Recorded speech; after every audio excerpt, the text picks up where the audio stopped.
जय श्री कृष्ण। राधे राधे।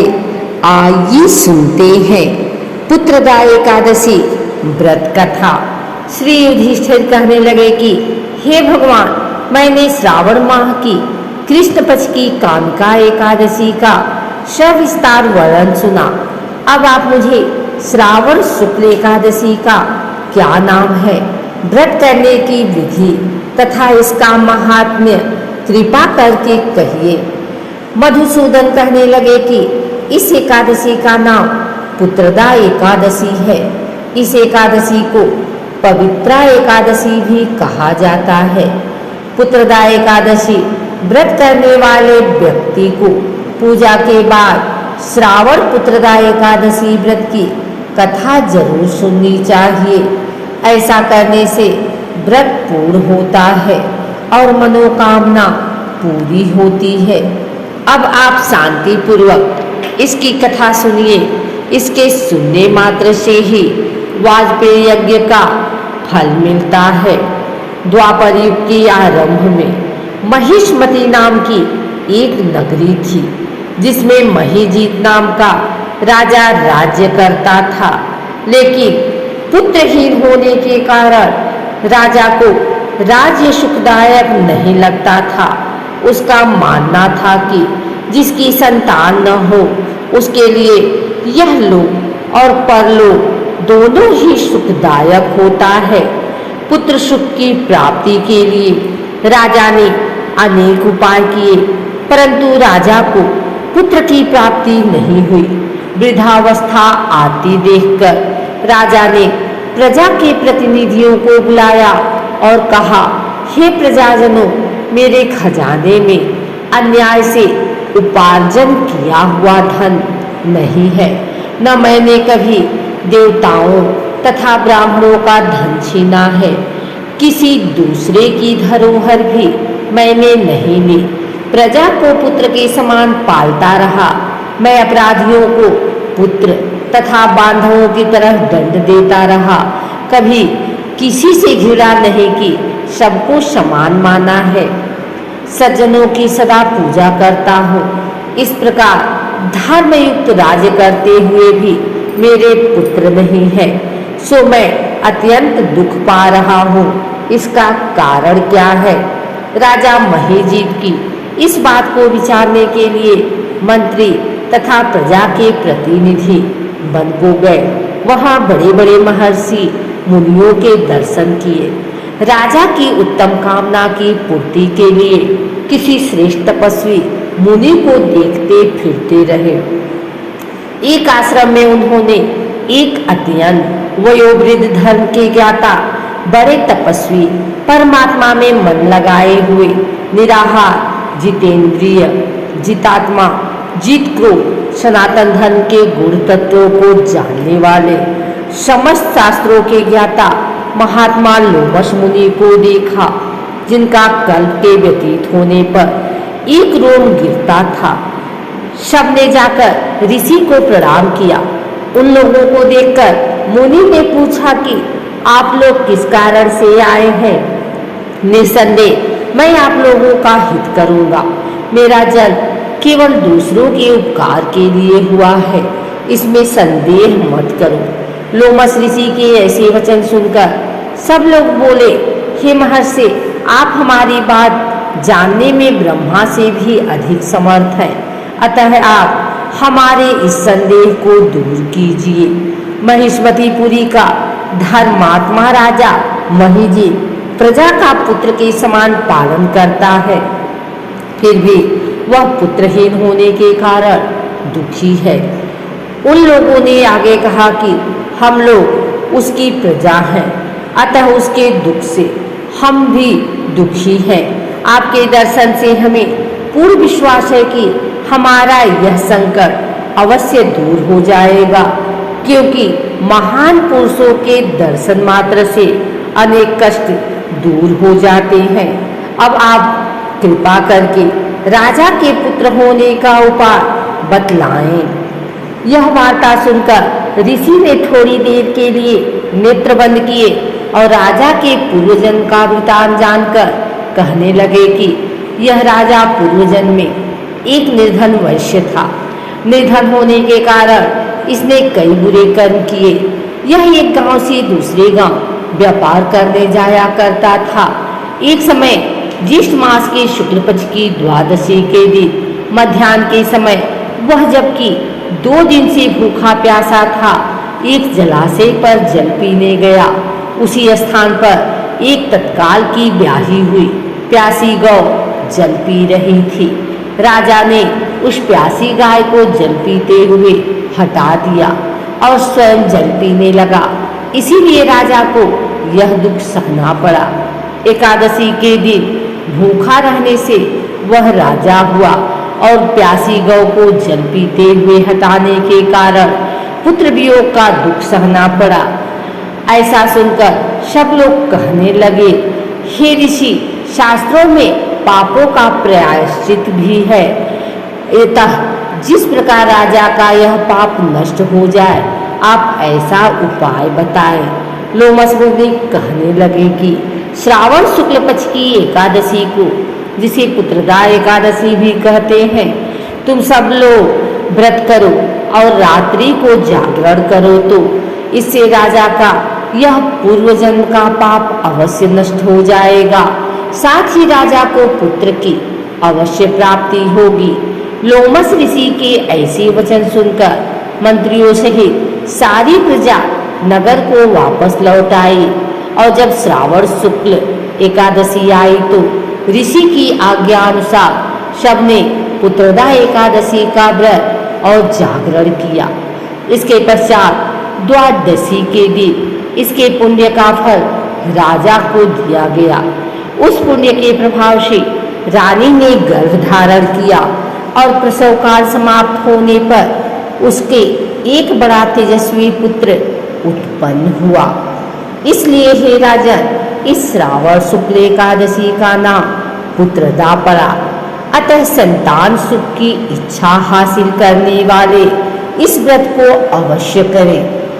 इसके महात्म्य को सुनने से मनुष्य सब पापों से मुक्त हो जाता है और इस लोक में संतान सुख भोग कर परलोक में स्वर्ग को प्राप्त होता है। आइए सुनते हैं एकादशी की आरती।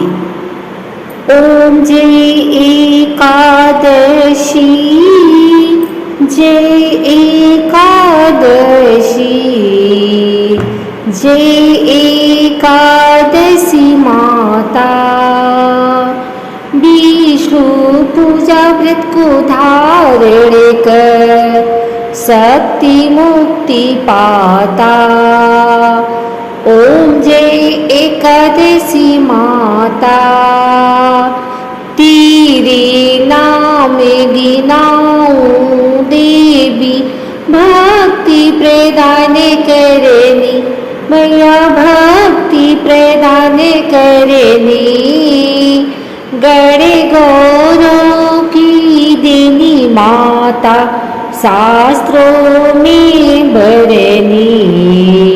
ओम जय एकादशी, मार्गशीर्ष के कृष्ण पक्ष की उत्पन्ना विश्वतारिणी जननी मैया, विश्वतारिणी जननी। शुक्ल पक्ष में हुई मोक्षदा, मुक्तिदाता बन आई। ओम जय एकादशी, पौष के कृष्ण पक्ष की सफला नामक है मैया, सफला नामक है। शुक्ल पक्ष में होए पुत्रदा, आनंद अधिक रहे। ओम जय एकादशी, नाम सत्य तिला माघ मास में कृष्ण पक्षा में मैया, कृष्ण पक्षा में। शुक्ल पक्ष में कहाँ में विजय सदा पावे। ओम जय एकादशी विजया फागुन कृष्ण पक्ष में शुक्ला आमल की मैया शुक्ला आमल की पाप मोचनी कृष्ण पक्ष में चैत्र महाबली की। ओम जय एकादशी चैत्र शुक्ल में नाम कामदा धन देने वाली मैया धन देने वाली नाम बरुथिनी कृष्ण पक्ष में वैशाख माह वाली। ओम जय एकादशी शुक्ल पक्ष में होए मोहिनी अपराजेष्ठ कृष्ण पक्षी मैया अपरा कृष्ण पक्षी नाम निर्जला सब सुख करनी शुक्ल पक्ष रखी। ओम जय एकादशी योगिनी नाम अषाढ़ में जानो कृष्ण पक्ष करनी मैया कृष्ण पक्ष करनी दिवशयनी नाम कहायो शुक्ल पक्ष धरनी। ओम जय एकादशी कामिका श्रावण मास में आवे कृष्ण पक्ष कहिए मैया कृष्ण पक्ष कहिए श्रावण शुक्ला होए पवित्रा आनंद से रहिए। ओम जय एकादशी अजा भाद्रपद कृष्ण पक्ष में परिवर्तिनी शुक्ला मैया परिवर्तिनी शुक्ला इंद्र अश्विनी कृष्ण पक्ष में व्रत से भवसागर निकला। ओम जय एकादशी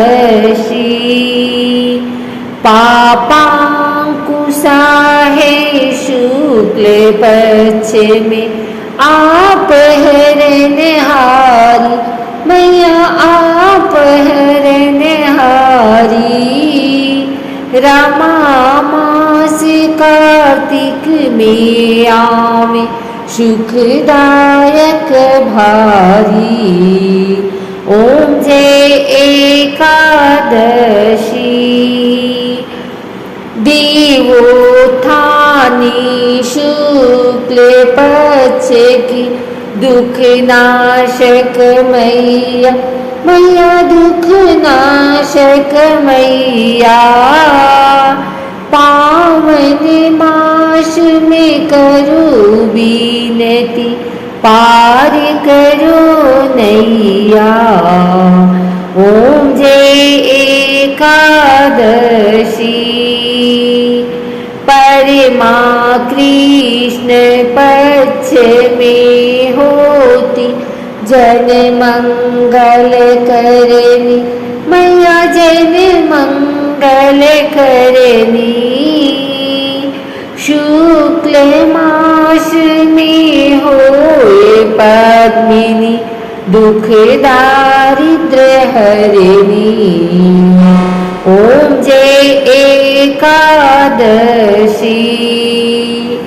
जो कोई आरती एकादशी भक्ति सहित गावे, मैया भक्ति सहित गावे।